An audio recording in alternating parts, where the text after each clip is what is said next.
Assim, sensibilidade tem sempre mais que a gente, ou seja, não interessa mais. Então, tem 300, 400 mil mesmo.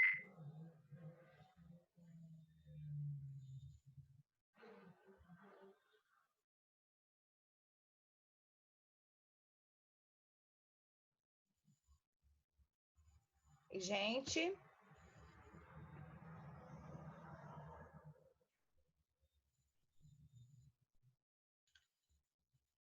tudo certo com vocês? Que hoje a luz aqui tá ok, não vamos ter problemas, espero que não tenhamos problemas, né, com Wi-Fi. Bom dia, Luana. Bom dia, gente. Ai, que bom. Hoje estamos com um quórum maior, porque o pessoal, não sei se o pessoal está ficando cansado, não sei se é porque ontem foi segunda-feira, né? E estava todo mundo vindo do feriado. Não que as coisas tenham mudado muito, né? Bom dia, Eduarda. Eduarda, estou te vendo. Eduarda está aproveitando os seus dias aí de uma maneira bucólica, andando a cavalo. Fernanda. Nessa hora, quem foi para o interior ou quem mora em casa, as coisas estão mais fáceis, né, gente? Não sei se vocês pensam assim, ou se vocês estão adorando a reclusão, mas dentro de apartamento, nossa senhora, gente do céu, dentro de apartamento com criança, então o negócio é bem enlouquecedor. Como é que vocês estão? Tudo certo? Gente, vamos lá, então, vamos dar continuidade àquilo que nós começamos, né? Ontem nós tivemos aí alguns problemas técnicos e aí não tem jeito, porque eu acho que a gente tem tido, né? Primeiro que acabou a luz, né? Acho que não tem ninguém gostando, né? Não é possível, né?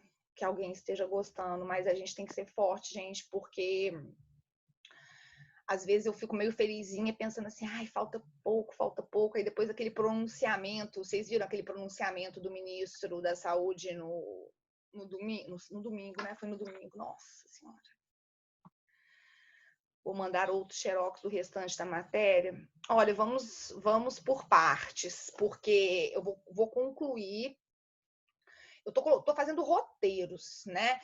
Eu sou meio contra esse negócio de mandar material todo, porque aí o pessoal, às vezes, até eles estimulam a assistir a própria aula, prestar atenção, que você sabe que você pega aquilo ali, você lê. Então, eu tenho feito esses roteiros para a gente não ficar perdido, porque é muito ruim também, acho que para vocês, a gente sem quadros, sem estarmos interagindo assim de uma maneira tão direta, eu acho que esses roteiros eles acabam estabelecendo um guia que facilita o fluxo da aula, né? Didaticamente fica mais interessante.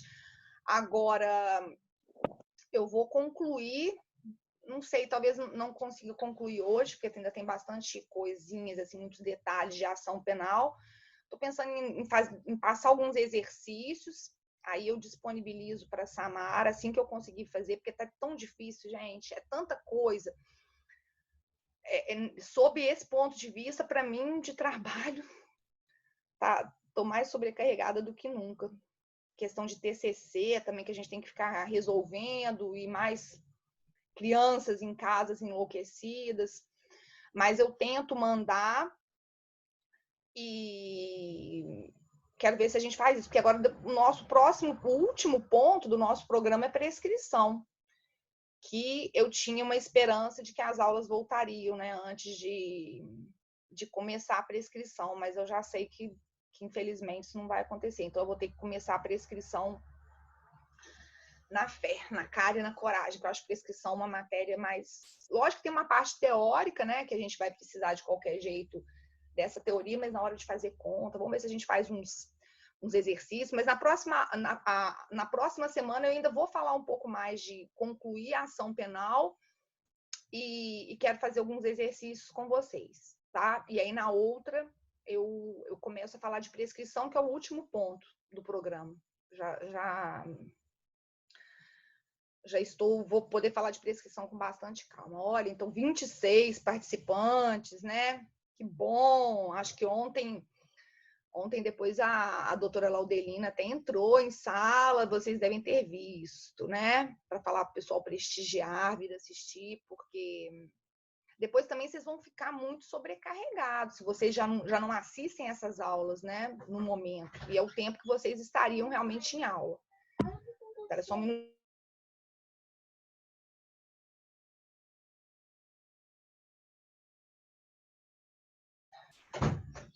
Detalhe que as crianças tendo aula também pelo Zoom, vocês pensem nisso. Vocês acham que tá complicado? Imaginem para criança, tadinha. E a Estela tem que ficar sozinha, porque não dá, eu estou transmitindo aula, né? Ela tem que ficar assistindo as aulas sozinha.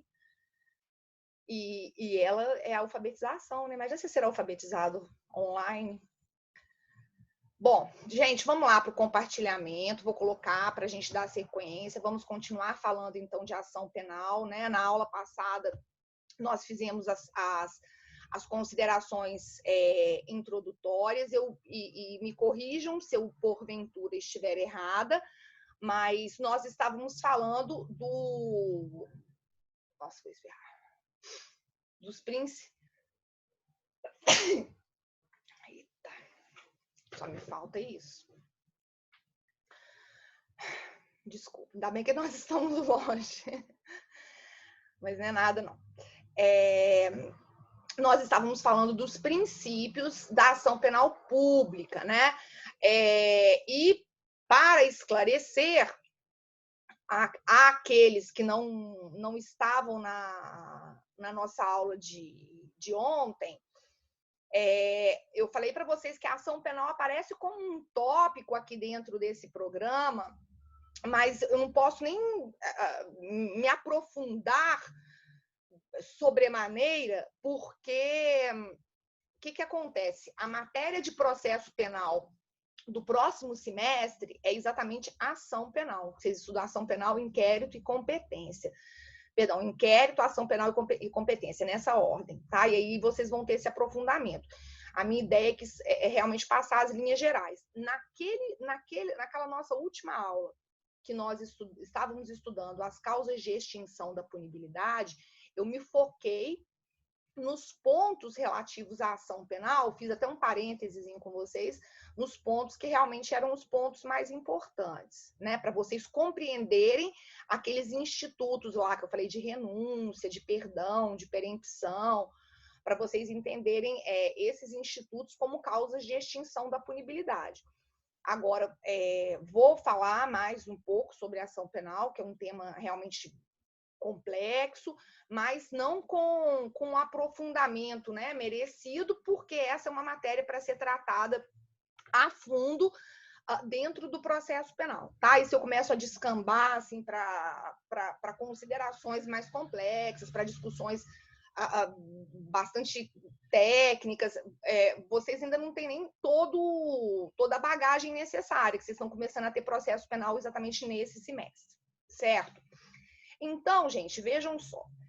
Eu falei sobre o princípio da obrigatoriedade, né? O princípio da obrigatoriedade, que nos diz, que nos informa que o Ministério Público, titular da ação penal pública, o Ministério Público, ele diante daquele binômio, que aqui no processo penal a gente vai falar disso a todo momento. Olha, o Ministério Público, ele tem prova da materialidade do crime. Quando eu falo prova da materialidade, significa prova da existência. O crime aconteceu.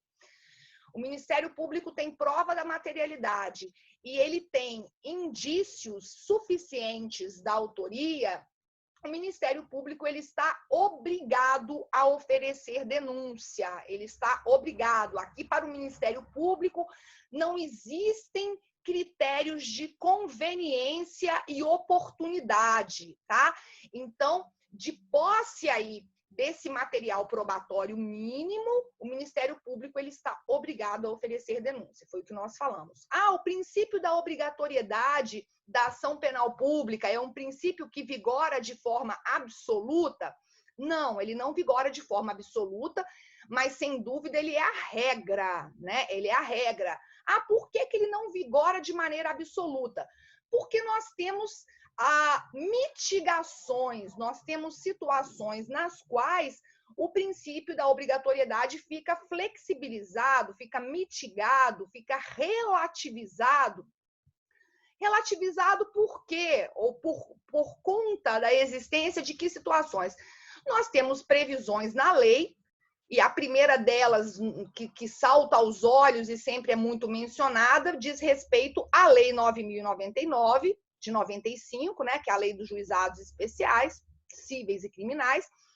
E nós sabemos que a Lei 9.099, ela veio exatamente para, dentro de uma perspectiva que nós chamamos de justiça consensual ou de justiça negociada, também em matéria penal, a 9.099, no seu artigo 76, ela trouxe o Instituto da Transação Penal, e a transação penal é um mecanismo que se aplica àquelas chamadas infrações penais de menor potencial ofensivo. Quais são as infrações penais de menor potencial ofensivo? O próprio artigo 61, eu acho que é o 61 mesmo, da 9.099, nos diz isso. Nós temos que aquelas infrações, e isso vale para crime e para contravenção penal, que tenham uma pena máxima não superior a 2 anos, elas vão ser tidas como infrações de menor potencial ofensivo, e a transação penal, ela representa um mecanismo de se evitar exatamente que tem início, que haja o oferecimento da denúncia, tá? Então, quando se faz a transação penal, lógico que existem outros requisitos, né? Depois vocês vão estudar isso, mas, a princípio, se eu estou diante de uma infração penal de menor potencial ofensivo... Peraí, gente, só um minuto.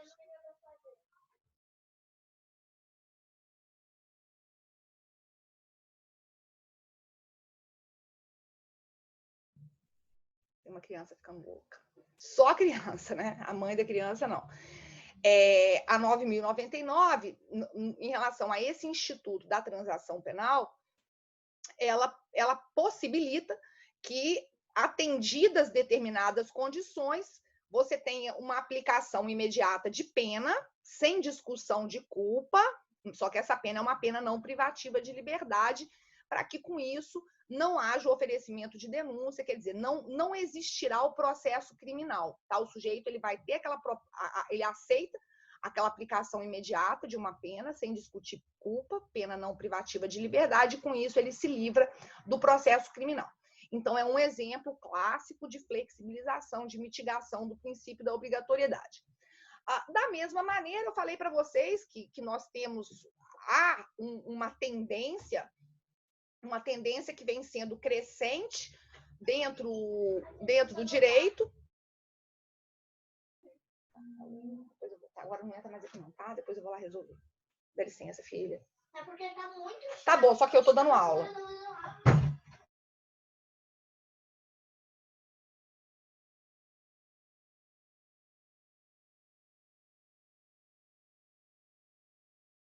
Desculpa, o som estava desativado, desculpa.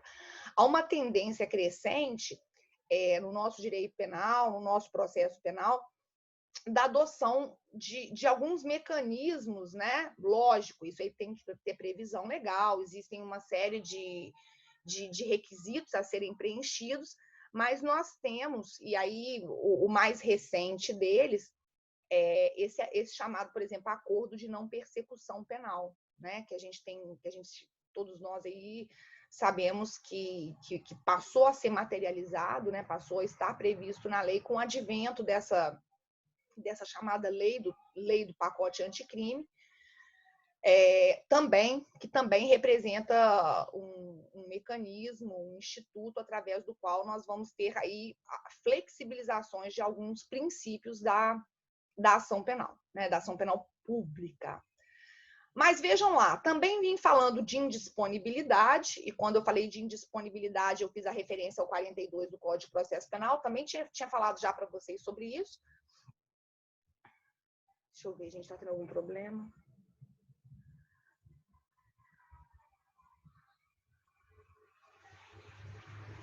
Instabilidade. Depois a gente conversa sobre essas questões aqui. Gente, nossa senhora, tá difícil, né? Vejam só. Vim falando sobre a indisponibilidade. Então, a indisponibilidade significa que, uma vez proposta a ação penal, o Ministério Público dela não poderá desistir. É diferente, né? Bem diferente do que acontece em relação às ações penais privadas. Por exemplo, na ação penal privada, a gente viu que existe o perdão, a gente viu que existe a perempção. Na ação penal pública, não. O Ministério Público está fazendo um trabalho sério. O Ministério Público ele tem que dar continuidade àquela ação penal por ele intentada. Então, falei para vocês, inclusive, que isso também vale para a matéria de recurso, para a matéria recursal. O Ministério Público ele não pode desistir, simplesmente desistir do recurso por ele interposto.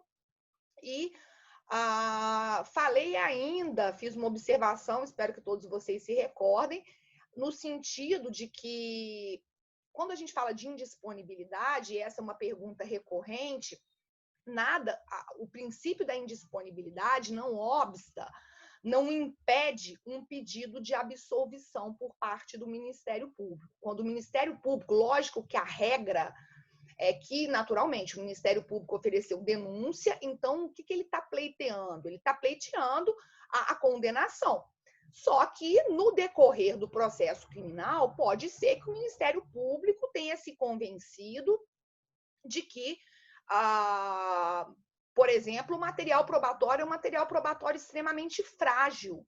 Não há elementos de fato que denotam de uma maneira segura que aquele sujeito é o autor, por exemplo, da infração penal.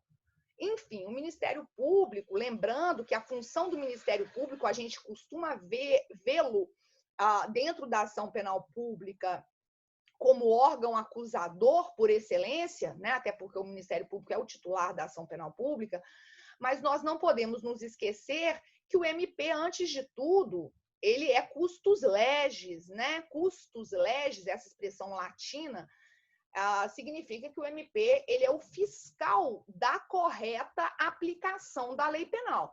Então, se o Ministério Público realmente se convence de que a situação é uma situação de absolvição, o Ministério Público poderá pleiteá-la, tá?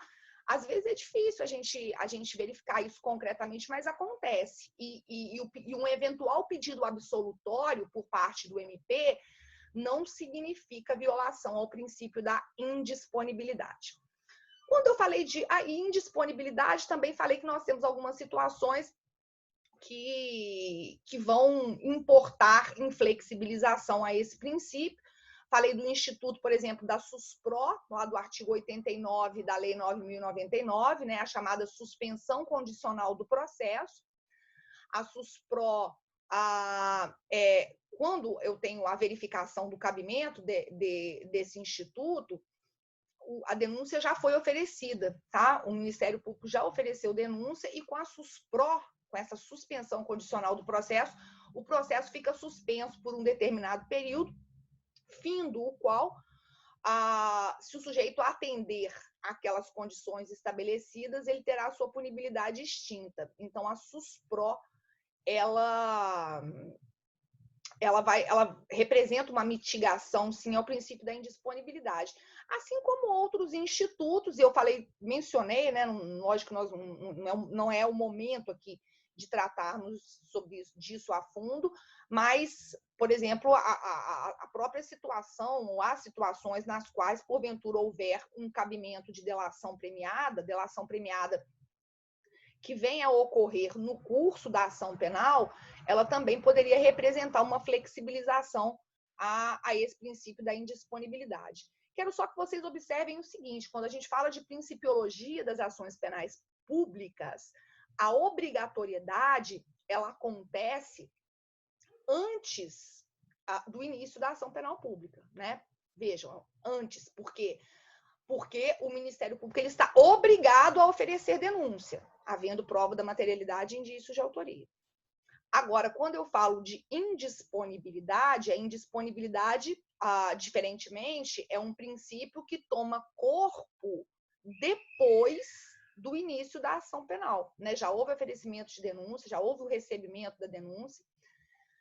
e aí depois eu vou até, nas nossas considerações finais, é importante a gente falar disso, porque é uma questão, embora hoje isso seja mais tranquilo, é importante a gente observar que, majoritariamente, considera-se a ação penal efetivamente iniciada com o recebimento da denúncia. Inclusive, para o nosso próximo tópico de estudo, prescrição, recebimento da denúncia é um momento muito marcante. Quando a gente começa a fazer cálculo de prescrição da pretensão punitiva, principalmente, a gente sempre vai estar se apegando a essa data. Olha, peraí, quando foi o recebimento da denúncia? Porque o recebimento da denúncia é um marco interruptivo da prescrição, tá?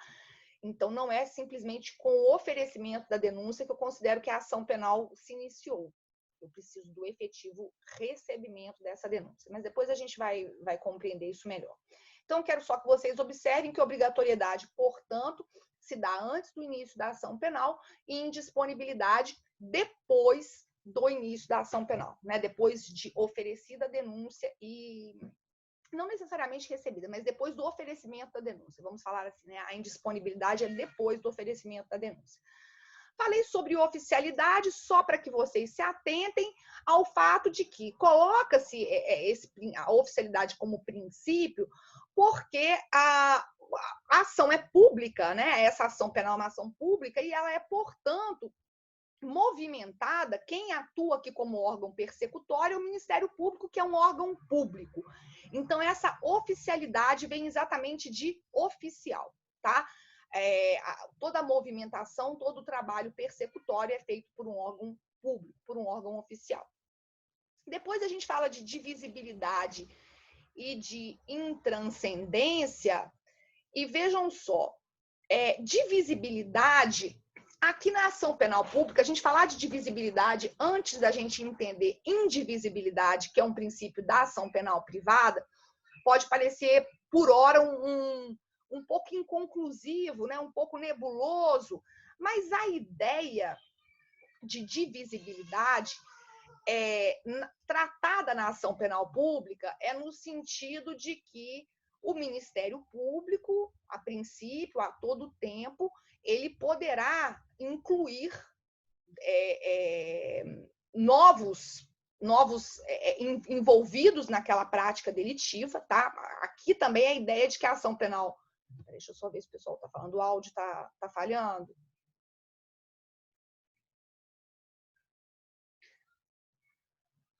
O que parou em tombamento ontem, Gessileia? Tá travando? Estavam aparecendo umas mensagens aqui para mim. É porque começou a chover. Aí começa a chover, eu acho que o sinal também começa a ter alguns probleminhas.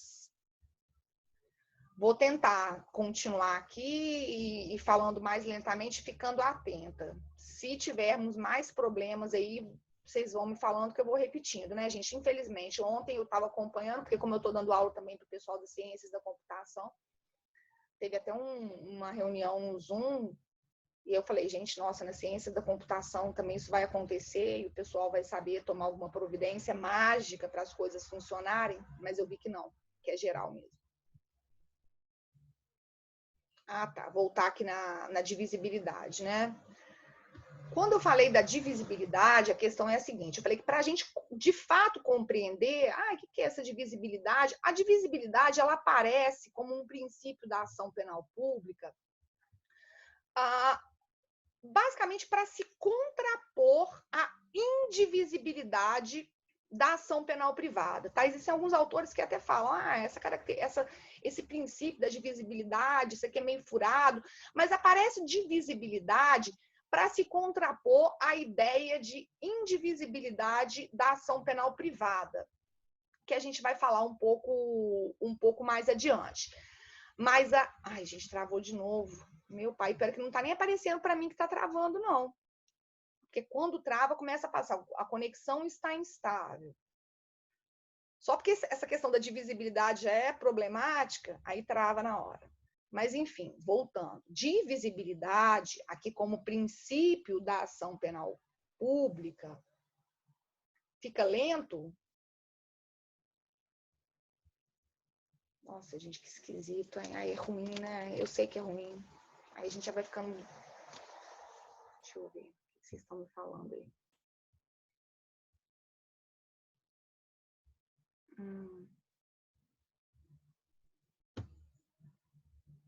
aí. Mas eu tô vendo que o sinal... Peraí. O sinal não tá legal, não.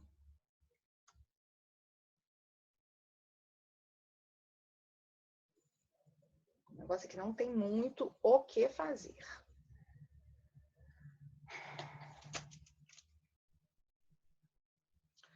Bom, vou continuar. Se tiver com problema, vocês vão me avisando, tá, gente?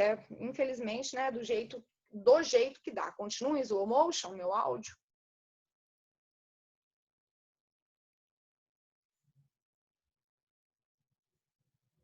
Pois é, mas eu não faço a mínima ideia de como resolver isso. Agora parece para mim que o sinal melhorou. O sinal melhorando, espero que o áudio tenha melhorado também. Como é que tá? Vejam, agora parece que voltou ao normal. Só essa paciência que a gente tem que ter. Vamos lá. Idas e vindas, né, gente? Não tem jeito. Altos e baixos, assim como é esse período que nós estamos vivendo. Melhorou?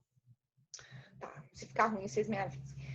Bom, a divisibilidade como princípio da ação penal pública aparece aqui basicamente para se contrapor à indivisibilidade, que é um princípio da ação penal privada.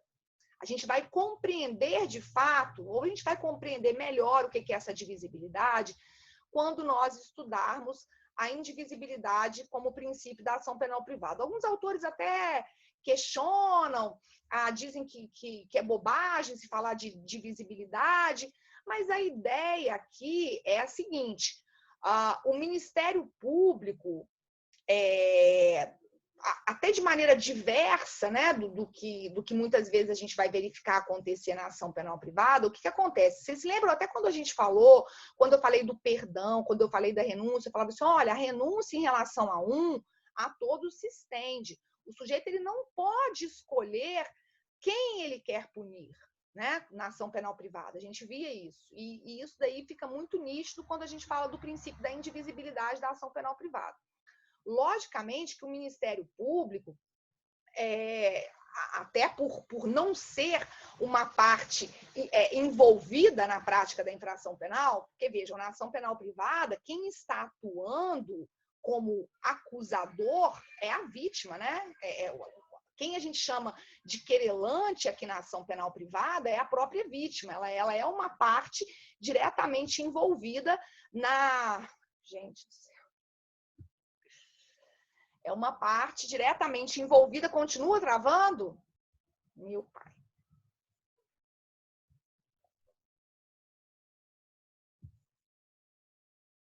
Cuidado que o sinal para mim tá parecendo que tá bom.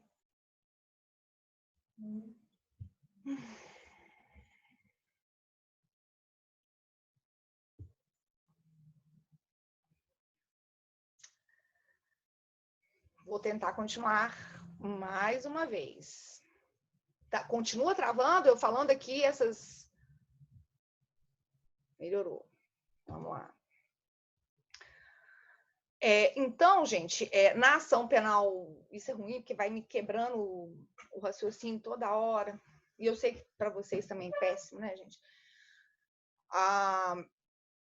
Essa questão da divisibilidade, ela, na ação penal privada, fica bem claro que você não pode permitir que o Estado ele vá se prestar a exercer um papel de vingança, né? Esse não é o papel do Estado. Então, por isso, o sujeito ele não pode escolher a quem punir. Na ação penal pública, né, até pelo fato de que o Ministério Público é um órgão público, o Ministério Público ele não está envolvido na prática, diretamente envolvido na prática da infração penal, na ação penal pública, o que acaba acontecendo é o seguinte, olha, o Ministério Público ele vai oferecer, inevitavelmente, ele vai oferecer denúncia em face de todos aqueles supostos autores da infração penal. Não faz sentido, até porque para o Ministério Público não existem na ação penal pública, né, e naturalmente para o Ministério Público, não existem aqueles institutos típicos da ação penal privada. Não vai existir perempção, não existe perdão, não existe renúncia. Eu estou falando exatamente do contrário, ele está obrigado a atuar. Se ele começou, ele tem que seguir. Então, a ideia aqui é contrapor ou apresentar uma contraposição a essa ideia da indivisibilidade que acontece na ação penal privada, tá? Que deve ser buscada na ação penal privada. Então, nada impede, inclusive, que o Ministério Público, imaginem que o Ministério Público tenha oferecido denúncia em face daqueles supostos autores da infração penal e, no decorrer da atividade persecutória, no decorrer daquela ação, o Ministério Público acabe descobrindo o envolvimento de outras pessoas que não foram inicialmente denunciadas. Olha, dependendo do estágio do processo no qual eu me encontrar, o que vai acontecer? Será que aqui fica parecido com o que a gente encontra lá na ação penal privada? Ah, não, então peraí, essas pessoas foram excluídas. Será que isso vai se estender em relação aos demais? Será que essas pessoas vão deixar de ser, em relação a elas, vai se deixar de deflagrar o trabalho persecutório? Não, de maneira alguma. Dependendo do estágio da persecução em que você se encontrar, o Ministério Público ele pode aditar a denúncia para incluir esses corréus que foram descobertos no curso da ação penal, ou eventualmente, às vezes você já está numa fase muito avançada da ação penal. E, dependendo do momento, o Ministério Público ele tem a possibilidade de intentar uma nova ação penal em face daqueles que, por algum motivo, né, e basicamente, às vezes, por questão probatória, por aqueles que não figuravam da ação penal inicial. Então, a ideia é essa ampla possibilidade de o Ministério Público efetuar o trabalho persecutório em face de todos aqueles envolvidos, tá?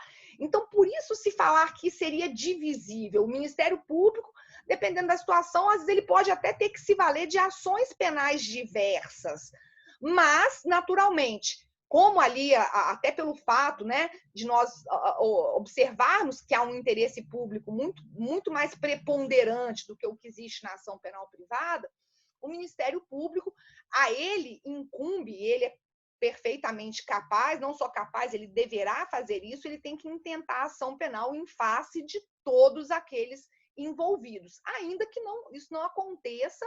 Lógico, a ideia é que isso se dê dentro de um mesmo processo, para a gente evitar decisões contraditórias ou coisas do tipo, mas o Ministério Público ele não tem essa opção, essa possibilidade, e não é, inclusive, típico da sua função institucional escolher a quem punir. Quando a gente falar de indivisibilidade, isso fica mais claro.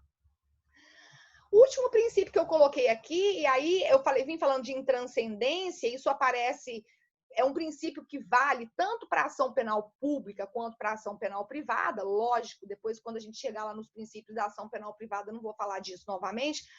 Essa ideia de intranscendência é um princípio que decorre do próprio princípio da pessoalidade da pena, ou do princípio da intranscendência da pena. Nós sabemos que a pena não pode passar da pessoa do condenado. Nós sabemos que responsabilidade penal é uma responsabilidade individual, né? Ela é uma responsabilidade que não se transmite, de maneira que a decorrência desse princípio da intranscendência, que vale tanto para as ações penais públicas quanto para as ações penais privadas, é o seguinte: olha, quem é que tem que figurar no polo passivo da ação penal? O sujeito que efetivamente praticou o crime, tá? Eu não tenho como figurar, não tem, não, mas então imaginem, né? Nós sabemos que isso não existe no direito penal e no processo penal como decorrência. Quem praticou a infração penal foi um menor é inimputável. E aí? Eu tenho como deflagrar a ação penal em face dos seus responsáveis legais? Não. Não tem como imputar responsabilidade penal pelo ato praticado pelo menor, por exemplo, aos seus pais. Então, quem é que vai figurar? Quem é que deve figurar no polo passivo? Quem é que vai figurar como denunciado? Quem é que vai figurar como réu? Ou se for uma ação penal privada, quem é que vai figurar como querelado? Aquele sujeito que de fato praticou a infração penal, tá? Eu não tenho transferência de responsabilidade no processo penal, no direito penal, e isso é uma decorrência do próprio princípio da pessoalidade da pena ou da intranscendência da pena, tá? Que a gente transmuta, né? Traz isso aqui para o campo do processo penal. Isso vale tanto para a ação penal pública quanto para a ação penal privada. Esse é um princípio comum. Bom, e aí nós voltamos àquele ponto, vocês já viram isso, né? Até quando eu fiz aqueles esclarecimentos preliminares, que nós temos uma ação penal pública incondicionada, e a ação penal pública incondicionada, em relação a ela, nós temos aí as devidas remissões legais, isso decorre da própria previsão do 129, inciso 1º, da Constituição, 24, primeira parte do Código de Processo Penal. A pública incondicionada, que nós já sabemos que é aquela ação penal que não se submete à verificação de nenhuma condição específica, o crime foi praticado, logo abre-se a possibilidade para o início do trabalho persecutório sem a necessidade do atendimento de nenhuma condição específica, ao revés do que acontece nas ações penais chamadas públicas condicionadas, né?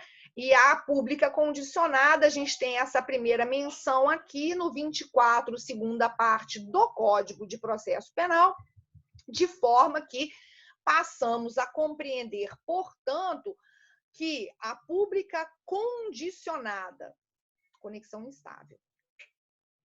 Tá legal? Quando eu verificar que a conexão está instável, que me aparecer esse alerta, eu já vou parar. Senão você que eu vou estar falando à toa.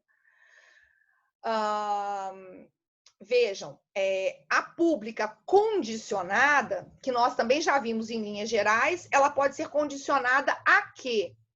Ela pode ser condicionada à representação do ofendido, representação da vítima, e pode ser condicionada também à requisição do ministro da Justiça.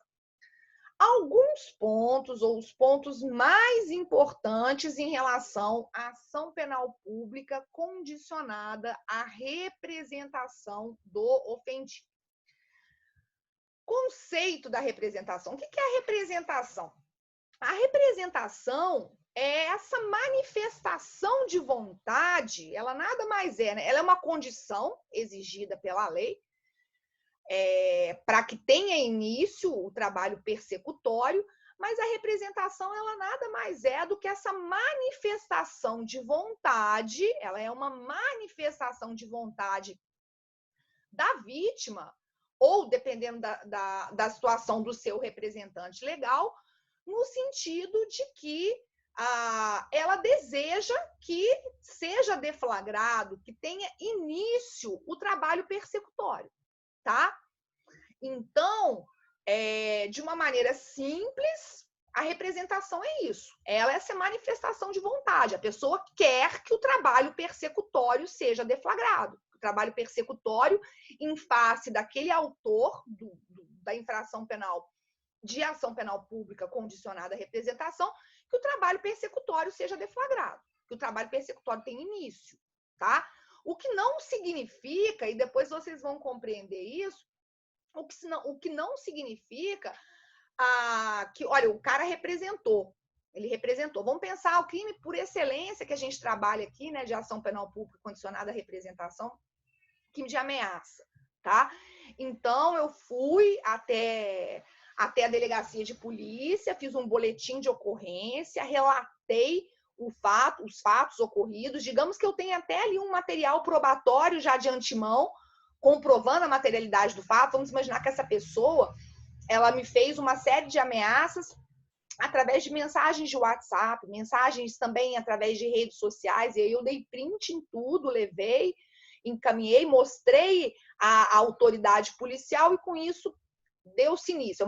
Quando eu vou até a instância policial, por exemplo, e aí depois a gente vai ver, não necessariamente só a instância policial, mas isso é de praxe, né? Isso é até intuitivo.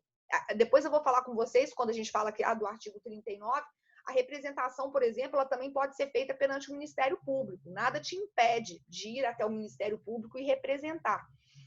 Mas, tradicionalmente, o que a gente verifica é o sujeito ir recorrer à instância policial. O sujeito ir até a delegacia de polícia, lavrou aquele boletim de ocorrência.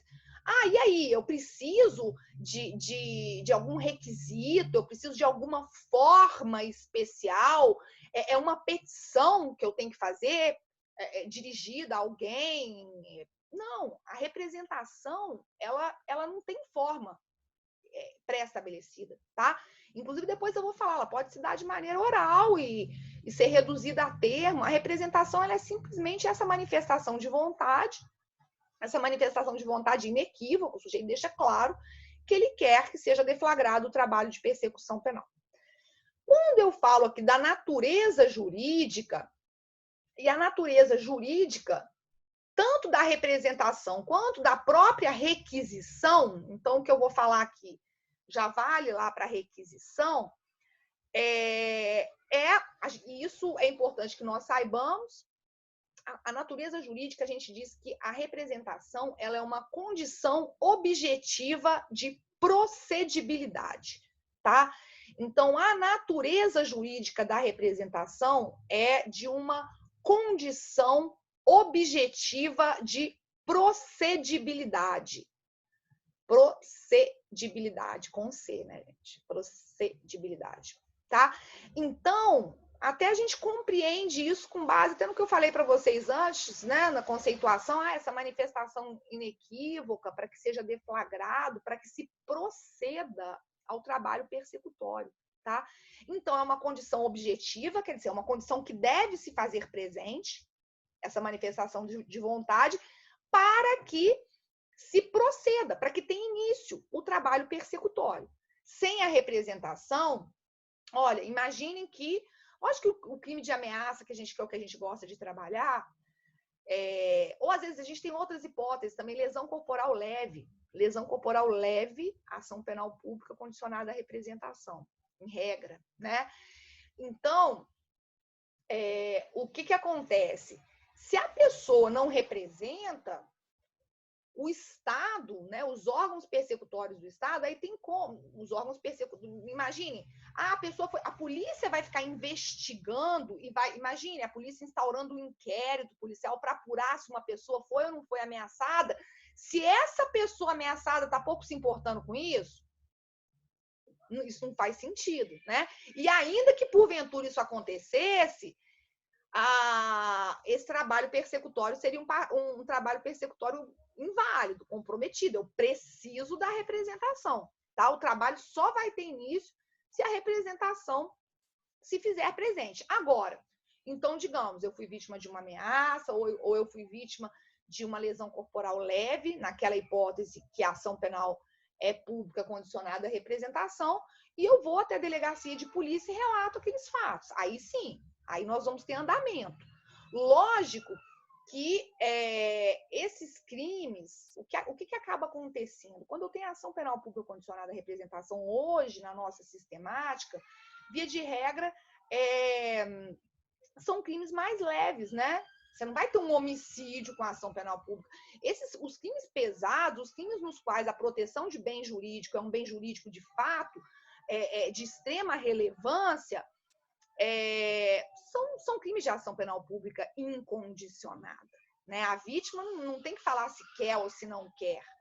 Mas, enfim, como esses crimes de ação penal pública condicionada à representação acabam por representar infrações penais leves, quase tudo vai cair no âmbito aí do menor potencial ofensivo, né?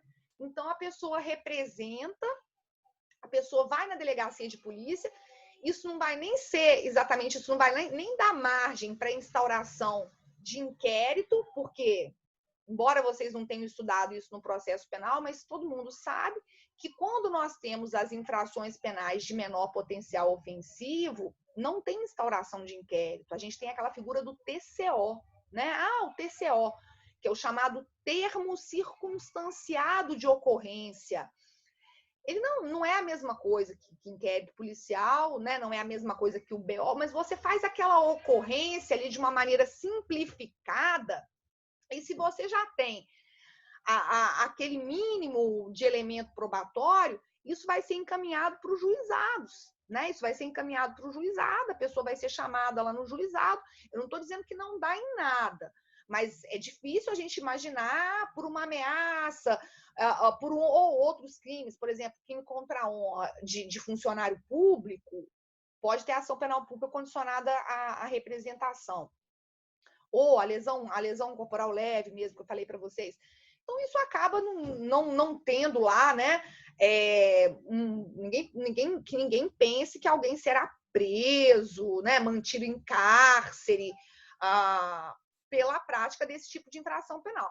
Agora, também não pensem que isso não dá nada, né? Porque até como a gente já veio falando de transação penal, mas isso aí vai dar uma transação penal, digamos, tá? Você ameaçou alguém, a pessoa quis levar isso adiante e lavrou o TCO, quer dizer, ela representou, ela manifestou a vontade no sentido de ver o trabalho persecutório deflagrado.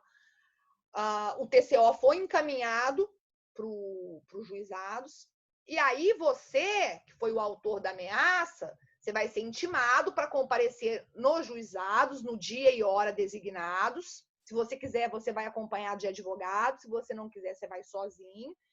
E quando vocês chegarem lá naquela primeira audiência, né, no juizado, o negócio é resolver rápido.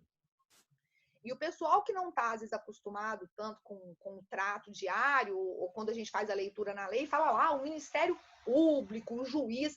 Na prática, quando você vai para o juizado, não vai ter Ministério Público, não vai ter juiz, vai ter um estagiário lá, que muitas vezes está no começo do curso de Direito, e que vai chegar e falar assim, aceita aí a transação para morrer essa história. Por isso que esse negócio da transação, eu às vezes acho assim, que essas questões, todo tipo de questão desse tipo, vá acompanhado de um advogado para você não fazer besteira. Porque aí você chega lá desavisado, eles falam, não, vai morrer, não vai dar nada não, assina aqui, você vai pagar uma cesta básica, e morreu a nota. Morreu mais ou menos, né? Porque, sim, não vai haver ação penal, que na verdade o que eles estão te falando, quando eles te falam, assina aqui, morreu a nota, você só paga uma cesta básica, não significa que você pagou a cesta básica, que isso não tem repercussão nenhuma na sua vida. Isso que eles estão te oferecendo é transação penal, né? Que na prática, eu falei para vocês, a transação penal, na verdade, ela é uma proposta de aplicação imediata de pena não privativa de liberdade. Cesta básica, vocês estudaram as penas, teoria das penas do semestre passado, cesta básica não é pena. Só que como a gente tem uma dificuldade prática de implementar outros tipos de penas alternativas, né, as restritivas de direito, tem dificuldade de fiscalizar, vou colocar o sujeito para prestar serviço à comunidade, não, mas vai ser difícil, vou limitar final de semana, mas não tem como fiscalizar, e o que eles criaram? O que se criou? A prática jurídica criou. Paga a cesta básica. Paga uma cesta básica. E aí você pensa que isso não é nada. Você pensa até que você está resolvendo financeiramente uma questão de ordem penal, mas não está. Porque o que significa quando você vai e paga a cesta básica? Assina aqui para você se livrar do processo. Você está aceitando a transação. E quando você aceita a transação, eu falei que transação ela não significa antecipação de culpa. Mas só que a transação ela te impede de uma série de outras coisas, né? Por exemplo, quando você aceita a transação penal, nos próximos 5 anos, você não pode se beneficiar desse mesmo instituto. Então, imagine que depois você esteja numa situação que você realmente precise do instituto. Não, mas se eu for tirar uma folha minha de antecedentes, eu acho que eu já até falei isso para vocês em outras oportunidades, né? Eu vou tirar uma folha de antecedentes criminais porque eu estou querendo arrumar um emprego. Beleza, transação não vai aparecer na sua folha de antecedentes criminais. Mas, por exemplo, quando você vai fazer um concurso, na sua investigação de vida pregressa, parece que você já teve transação penal. Por que você teve transação penal? Né? Então, eu acho que aceitar a transação, a não ser quando você veja, e essa avaliação quem vai saber fazer é um advogado, quando você veja se realmente você é culpado do negócio e tem ali um material probatório que se o negócio for levar adiante, ele vai acabar te enrolando, porque por mais que você não vá ser preso, né, ninguém vai ser condenado e vai para a cadeia por uma ameaça, ou às vezes por um artigo 28 lá da lei de tóxicos, né? Na lei de tóxicos a gente está acabando que não está dando nada, mas enfim, essa avaliação de aceitar ou não, às vezes não é bom negócio aceitar, não. Às vezes você vai conseguir ver que o negócio, a pessoa não tem material probatório nenhum, a pessoa simplesmente chegou e falou que eu estou ameaçando, não tem nada. Então, deixa isso aqui adiante, porque isso não vai dar nada, mas não vai dar nada sem que eu tenha que aceitar a transação penal. E às vezes a gente não tem essa capacidade de fazer essa avaliação, tá? E aí tá lá, ó, homologou, o juiz homologou, disse, nossa, mas eu nem vi a cara do juiz, eu não vi promotor, era um rapaz que estava ali, e falou que era para eu assinar o papel. Bom, então, enfim, cuidado, né? Porque as coisas às vezes não são tão inocentes quanto possam parecer. Então, a natureza jurídica é de uma condição objetiva de procedibilidade, quer dizer, eu preciso daquela condição para que se proceda ao trabalho persecutório, e nós nos deparamos aí com a questão relativa ao prazo para o oferecimento, e quando eu falo, vejam só, na representação, nós temos algumas disposições comuns em relação ao exercício do direito de queixa, tá? Por mais que a queixa seja na ação, deixa eu só ver aqui, sobre a lei de tóxicos, o juiz tem que concordar com a denúncia do MP oferecida para se transformar em ação penal. Calma, não é só na lei de tóxicos. A denúncia ela é oferecida pelo Ministério Público nos crimes de ação penal pública, ela é oferecida, e o passo seguinte é o juiz receber essa denúncia. Eu vou até falar disso, a gente tem hipótese de rejeição. Pode ser que não, tá? A denúncia, o juiz ele não está obrigado, não, senão até como é que ficaria, né? Que liberdade é essa que o juiz tem para avaliar os fatos? O juiz vai avaliar, o Ministério Público faz aquela sua primeira avaliação, ele entendendo que tem prova da materialidade e indício de autoria, oferece a denúncia. Agora, isso não é só na lei de tóxicos.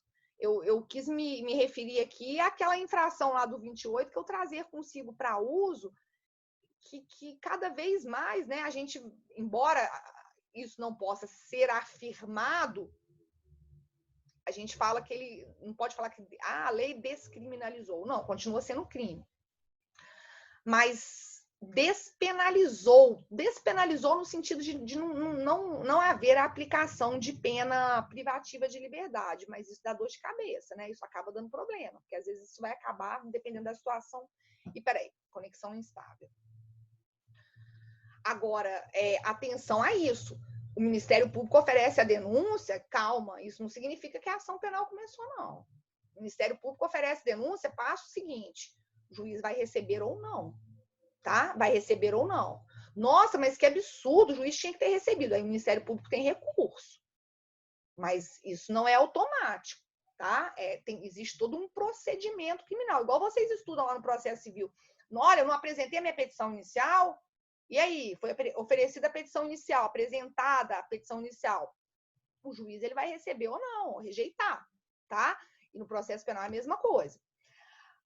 Então, vejam, quando eu falo dessa questão relativa ao prazo para o oferecimento, eu fiz 2 remissões, porque isso aparece tanto no Código Penal quanto no Código de Processo Penal, existe um prazo, e a gente fala, eu falei disso para vocês, né, quando a gente estudou, acho que na nossa aula retrasada, fizemos essas observações sobre a ação penal. A ação penal, a gente tem um prazo decadencial de 6 meses a contar da data do conhecimento da autoria para o exercício do direito de queixa ou de representação. Tá? Então, a lei estabelece, eu tenho esses 6 meses a contar de que momento?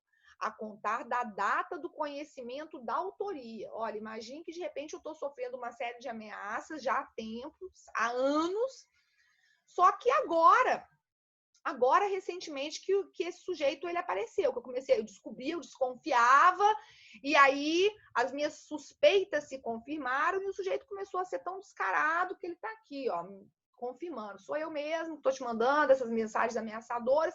Enfim, qual é o prazo que eu tenho para exercer o meu direito de representação?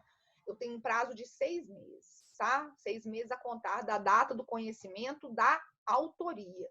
Porque se a pessoa não tem conhecimento da autoria, como que ela vai exercer o direito? Né? Como é que ela vai exercer esse direito de representação? Então, e o mesmo, exatamente, esse é um ponto em que nós temos disposições comuns ao exercício do direito de representação e ao exercício do direito de queixa. Então, na queixa-crime vai valer exatamente a mesma coisa, prazo de 6 meses. Inclusive, eu falei isso para vocês lá quando a gente falou das situações de extinção de punibilidade. Olha, e se a pessoa não faz nada? Se a pessoa deixa decair o prazo?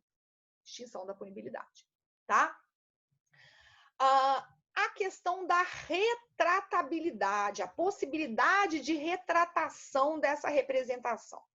Imaginem só, imaginem que eu tenha oferecido, eu tenha me manifestado no sentido de desejar representar, eu quero que aquela pessoa seja punida, mas de repente eu me arrependo, ai, não quero mais não. Isso é possível? É possível essa retratação da representação? Tá? Agora, vejam só, cuidado, porque às vezes vocês podem achar, nossa, mas as remissões legais aqui, elas parecem ser tão anacrônicas, né? De repente a professora fala do 38 do Código de Processo Penal, depois ela pula para o 25, depois vai... Gente, essa matéria, até em razão dessas sucessivas reformas que o Código de Processo Penal sofreu e ainda vem sofrendo, isso ficou meio estranho mesmo, tá? Aí eu vou lá no 25, depois eu vou para o 39 para tratar do mesmo tema. Aí nesse meio tempo, entre o 25 e 39, peraí, opa, mas tem um 33 que vai falar. Então, não sou eu que estou louca, o código que ficou meio desorganizada as disposições, a distribuição dessas disposições legais em razão dessas sucessivas alterações legislativas, tá? Lembrando, né, que o Código de Processo Penal, a redação original é de 1941, então nós tivemos aí sucessivas reformas e isso acaba gerando, sim, às vezes a própria topografia, né, dos dispositivos, ela ficou meio esquisita.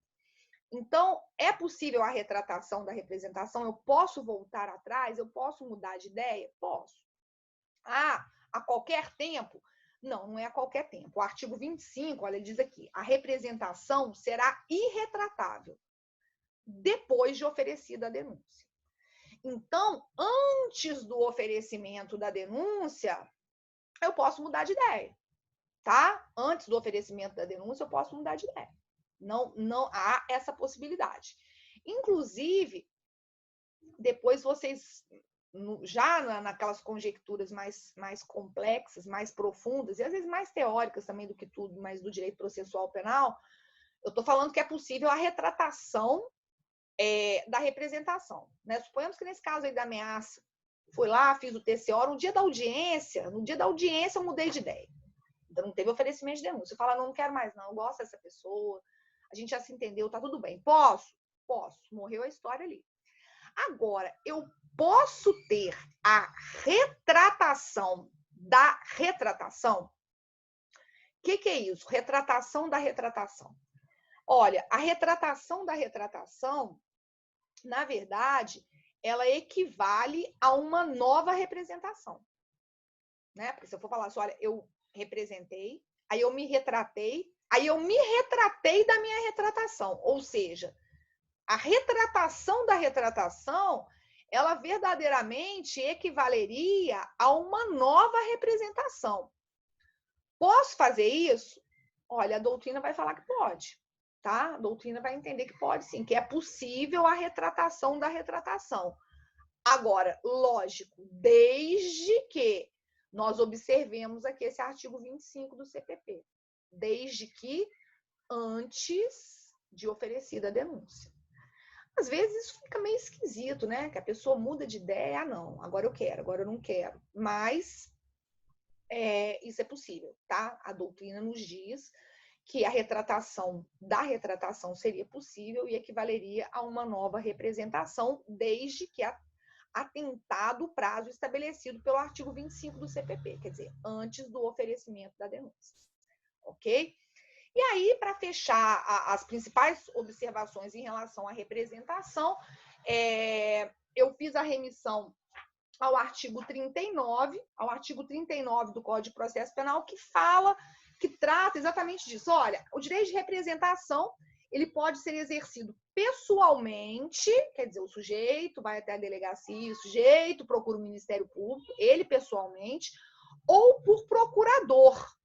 Posso exercer o meu direito de representação por procurador? Posso. Agora, procurador com poderes especiais, tá? Eu preciso de poderes especiais para que a pessoa possa representar em meu nome, mediante declaração escrita ou oral. Então, vejam que essa questão da formalidade, não existe um formalismo exacerbado. A representação, ela representa, sim, essa manifestação de vontade. Então, pode ser feita oralmente, aí vai ser reduzida a termo, ou pode ser feito por escrito, dirigida ao juiz. No caso do juiz, é mais difícil. Isso ainda está no texto da lei, né? Vocês começaram a estudar processo penal agora, e vocês viram que o nosso sistema processual penal, ele é o sistema acusatório, né?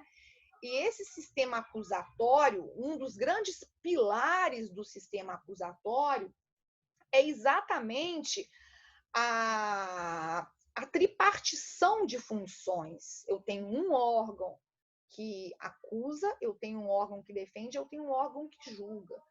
E o sistema acusatório, ele tem uma preocupação muito grande com a preservação dessa imparcialidade do julgador. Então, quando o juiz, por isso até que essa figura tão polêmica que veio aí, que está em suspenso, né? Está em stand-by, do juiz das garantias, essa figura do juiz das garantias também se relaciona muito com esse ideal do sistema acusatório. Vocês estudaram essa parte do sistema acusatório e vocês devem ter entrado, né, nessa discussão aí de avaliar, por mais que isso seja polêmico por conta da dificuldade prática que a gente tem de operacionalizar, de implementar esse juiz das garantias. Mas a ideia é que o juiz realmente, para que ele mantenha a sua posição ali de imparcialidade preservada, que o juiz ele não fique tendo esse tipo de atuação antes que efetivamente haja o início do processo. Mas, em tese, dá para a gente questionar essa representação feita ao juiz com base no sistema acusatório, mas se vocês forem questionados, na lei, segundo a lei, a representação pode ser oferecida ao juiz, ao Ministério Público e à autoridade policial, ok, é o que realmente a lei está dizendo. Então, feita ao juiz, órgão do MP ou autoridade policial. A autoridade policial é o delegado de polícia. Depois, nós temos os parágrafos que vêm dispondo sobre isso, então ela pode ser feita oralmente ou por escrito, sem assinatura devidamente autenticada do representante, reduzida a termo, se ela for feita por oral, feita pela via oral, etc. Ela vai constar, ou dela devem constar as informações que possam servir à apuração do fato e da autoria. Se você já tem algum material probatório ali que possa acompanhar essa representação, você deverá fazê-lo. E uma vez oferecida, aí aqui a lei ainda vai dizendo, né, como é a redação original do CPP, vai dizer, olha, a autoridade policial vai proceder ao inquérito, não necessariamente porque isso mudou, né? Se for infração de menor potencial ofensivo, como na grande maioria dos casos não vai ter inquérito, vai ter o TCO. Ou, se não for competente, aqui o código, mais uma vez, dando uma viajada, porque competência, nós sabemos que é atributo de quem exerce atividade jurisdicional. É errado a gente falar que o delegado tem competência, que o MP tem competência. Quem tem competência é juiz, tá? Quem tem competência é quem exerce atividade jurisdicional. né? Mas a gente cansa de verificar, às vezes vocês vejam que o próprio código está falando que é a autoridade policial competente, não é. O correto, tecnicamente, é falar em atribuição. Quem não tem competência, quem não é juiz, quem não exerce atividade jurisdicional, a pessoa tem atribuição, não tecnicamente competência. E a representação vai ser remetida à autoridade policial, o MP pode dispensar inquérito e por aí vai. Mas então vejam, o que eu quero que vocês observem é que não existe uma formalidade, uma forma específica para que a representação seja feita. Ela pode ser feita por escrito, ela pode ser feita oralmente, ela vai ser reduzida a termo, caso na hipótese de ser feita oralmente. E, segundo a lei, ela pode ser dirigida ao juiz, ao Ministério Público ou à autoridade policial. Ficando aí essa ressalva de que representação dirigida ao juiz, isso aí não é algo que se compatibiliza com o nosso ideal de um sistema processual acusatório, mas ainda está na lei. Se a gente é perguntado, segundo a lei, está lá. Então, poderia, em tese, também ser dirigida ao juiz.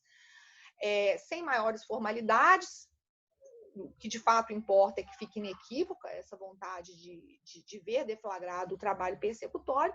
E a história, gente, é a seguinte: a partir do momento, então, que foi oferecida a representação, ofereceu a representação, atendeu a essa condição de procedibilidade, essa condição objetiva de procedibilidade, né, que foi o que eu falei para vocês, que é a natureza jurídica, acabou. Acabou, tá? Aí o sujeito sai fora. Aí essa vítima sai fora, porque agora é com quem? Agora é com o Ministério Público, tá? A representação, ela é só aquele pontapé inicial que é necessário, que é exigido pela lei, tá? Lógico que a gente está tratando muito de infração de menor potencial ofensivo, mas será que o fato do sujeito, vamos imaginar uma perspectiva maior, pensando que o Ministério Público eventualmente possa, será que o fato da vítima ter representado, por exemplo, obriga o Ministério Público a oferecer denúncia? Não obriga, tá? Não obriga. Se o Ministério Público entender que não tem prova da materialidade, não tem indícios suficientes da autoria, ele não está obrigado a oferecer denúncia, tá? O titular da ação penal é ele. O titular, do que a gente chama da opinio delicti, é ele. Então, a representação ela é tão somente esse pontapé. Preciso desse pontapé para deflagrar o trabalho. Foi dado o pontapé? Ok, agora a vítima sai fora e é com o Ministério Público. Antes, principalmente no que diz respeito aos hoje chamados crimes contra a dignidade sexual, antes eles eram chamados, né, de crimes contra os costumes, nós tínhamos diversas hipóteses nas quais esses crimes de estupro, o então crime de atentado violento ao pudor, na grande maioria das situações, ou eles tinham ação penal privada, olha só, e ainda tinha uma previsão específica, falava assim que o estupro, a regra no estupro, por exemplo, era ação penal privada, se a vítima não quisesse fazer nada, fosse pelo que fosse, a vítima estava com medo, a vítima morria a nota, tá? Não era ação penal pública incondicionada igual é hoje, não. Os crimes, os chamados, crimes contra os costumes, isso aí mostrava, refletia até, né, em boa parte, como que isso era uma coisa tolerada, que ficava às ocultas mesmo, sabe? O processo penal estava passando a mão aqui na cabeça do estuprador. E a gente tinha uma hipótese, eu lembro que logo quando nossa, isso até é interessante, quando eu estava começando, eu estudei isso na faculdade, tal, depois estudando, quando eu começava a dar aula, era uma parte que era difícil, eu estava começando a dar aula, né? Aí eu tinha que fazer uma observação, olha, peraí, gente, mas nós temos que estudar a ação penal nos crimes contra os costumes. E aí, nos crimes contra os costumes, você podia ter todos os tipos de ação penal. E uma hipótese de ação penal pública condicionada à representação era quando a vítima fosse pobre. Ainda já não bastasse tudo, né?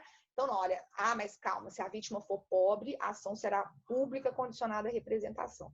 E aí eu tinha que trabalhar com esse exemplo. Mas e aí, se a vítima foi, representou, porque supostamente foi vítima de estupro, e o Ministério Público entende, aí realmente o Ministério Público entende que não é hipótese para oferecimento de denúncia. A vítima, a opinião dela não vincula o Ministério Público. O fato de a vítima ter representado não significa que o Ministério Público está obrigado a oferecer denúncia. O Ministério Público está obrigado a oferecer denúncia se ele entender que há a prova da materialidade e indícios de autoria. Agora, se não, não é a vítima quem irá obrigá-lo a tanto, tá? O fato de existir uma representação não significa que vai existir uma ação penal, tá? Esse é um ponto importante. Ok? Gente, olha, então aí já deu nosso horário, né? Dúvidas, questionamentos jurídicos, né? Indagações pessoais, conselhos, recomendações, nada.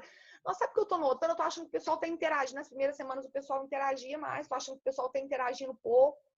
É porque vocês estão cansados de... Tipo, no começo ainda... Ai, que legal, que diferente, aulas online. Agora vocês estão achando assim, nossa senhora, meu Deus do céu, até onde isso vai? É isso? Procede essa minha conclusão? Vocês estão até com preguiça de se manifestar, não, preguiça de falar, procede, né? Não, eu entendo, gente, é difícil mesmo, né? Não, a gente tá cansado, né? Tá cansado de tudo, né?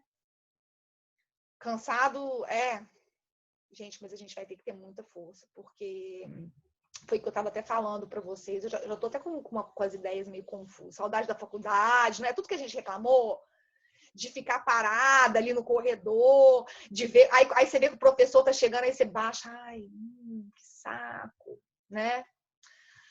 De tudo, né, gente? O que foi o roteiro? Pois é, não, Samara, eu tenho que fazer, porque como que eu tenho que fazer um roteiro? Porque imagina só, eu chegar aqui e falar desembestadamente do início ao fim sem. Não vou fazer isso com vocês. Não, a gente tá com saudade de tudo, né? Saudades, pessoal da sala que vive tendo conflito. Imagina depois que a gente voltar, todo mundo super feliz, né? Pois é, gente, mas eu tava assim, até porque eu falei com vocês no começo, né? Eu falei assim, não, vai ser tranquilo, que as coisas vão passar. Quando chegar no último ponto nosso do programa, que vai ser prescrição, eu já vou estar preocupada com a prova. Gente, vamos preocupar em sobreviver. São muitas preocupações, mas eu acho que dadas as situações, as excepcionalidades, por isso até que eu quero aproveitar também para trabalhar alguma coisa de exercício com vocês, né? Vamos fazer uns exercícios, vamos fazer umas atividades, pegar umas questões aí tratando desses temas. Eu sei, gente, eu entendo que tá difícil, é medo da prescrição. A prescrição até eu tô com medo, porque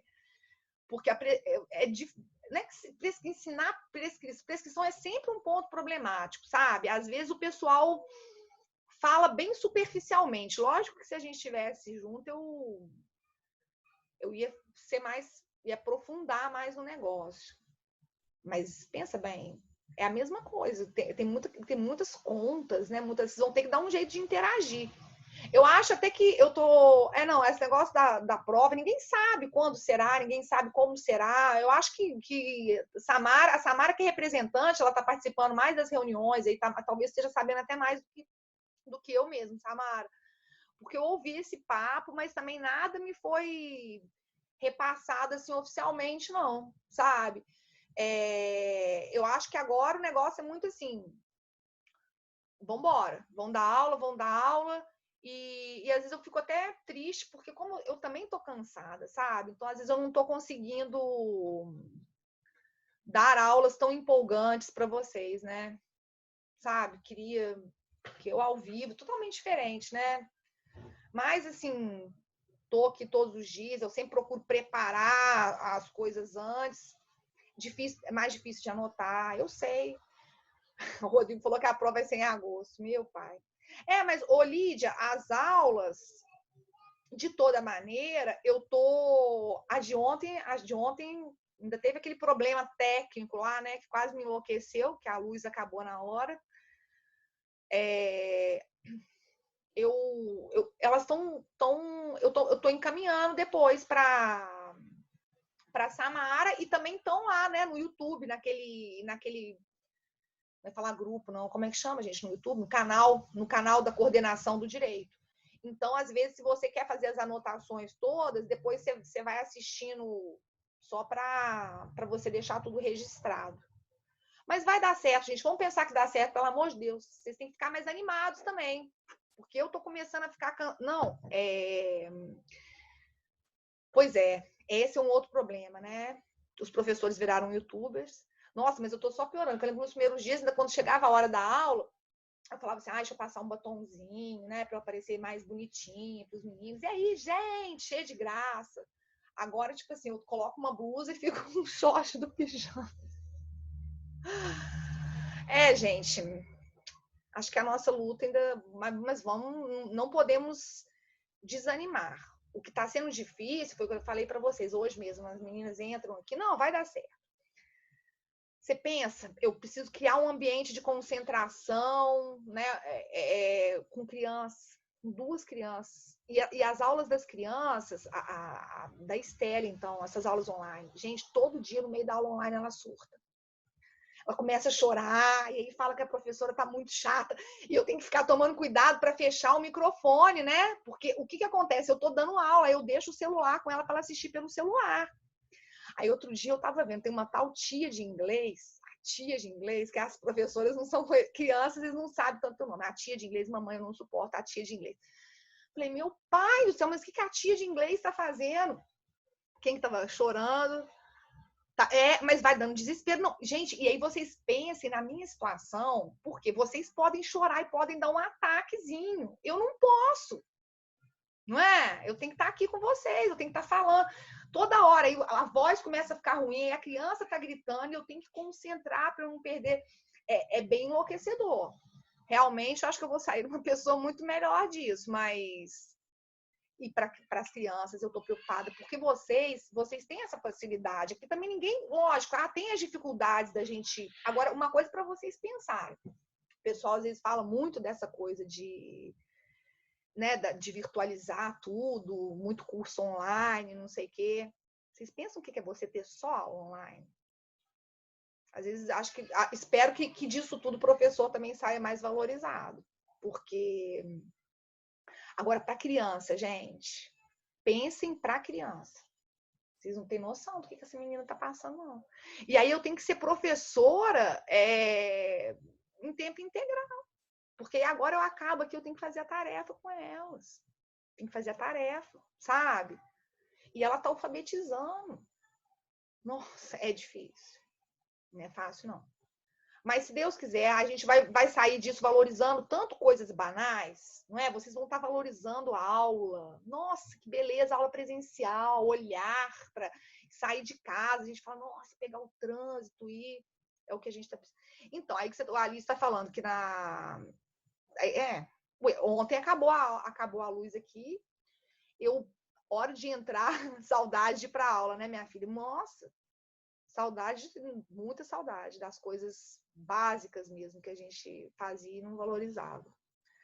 Mas vamos torcer, vamos fazer a nossa parte para isso poder acabar o mais rápido possível, gente. Saudade do 580, né? Qual é o 580? É o intervalos? É o intervalos? Mas, bom, enfim, gente, mas vamos tentar... é o busão, tá? Busão. Tô pensando que eu tô com isso, que eu dei uma aula sobre... Estava dando uma aula que eu já dei para vocês, sabe aquela parte de embriaguez? Eu estava dando para a turma do segundo período, e aí eu até usei, porque acho que eu tô tão cansada, que até para fazer umas gracinhas eu tô bem sem criatividade. Mas aí eu estava falando do exemplo das lives, né? Porque teve aquela live lá esse negócio de live também já deu, né, gente? Mas teve a live, teve um meme que saiu da live lá do Bruno e Marrone, do Bruno falando assim, gente, me desculpem, eu não me lembro de nada. E aí eu coloquei isso para os alunos, falei assim, aí, gente, se não lembra, não aconteceu. E aí eles ainda são do comecinho, né? Não, olha, não lembra. A live, você gostou da live? Hoje, a live no dia da... Gente, as coisas estão tão loucas. Eu não sou lá uma grande fã de sertanejo, mas enfim. No dia da live do Gustavo Lima, lógico, foi legal, mas assim, nossa, gente, muita.